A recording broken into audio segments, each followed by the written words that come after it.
In Indiana, you will not be able to use COVID-19 as a concern to vote absentee, and the vote by mail option will not expand. Fox 55's Gentile Milt talked to voting officials about what this means for you. Gentile. Hunter, Indiana officials say this will look like a regular election come this November, with most people heading to the polls. Unlike the primary election, however, this time you will have to have a reason to vote by mail. Indiana voters must have an excuse to vote by mail, and COVID-19 cannot be one of them. Maybe you're going to be working at the polls all day. Maybe you're going to be working at your own job all day and are not able to make it to a voting location on election day. Any of those reasons. Another big reason is if you're over 65, you can take advantage of the mail voting.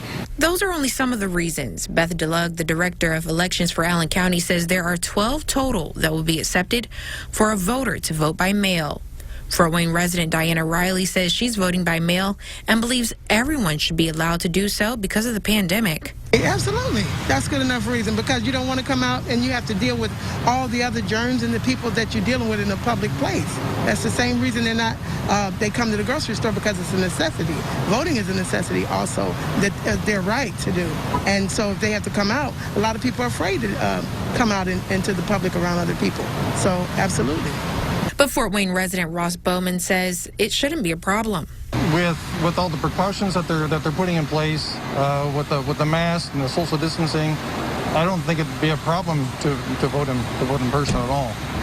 So I don't think that should be an excuse. Lug says this will more than likely reduce the amount of mail-in absentee ballots, but she says early voting, which is something they already offer, could make a difference. We only had 1 week of that in the primary election.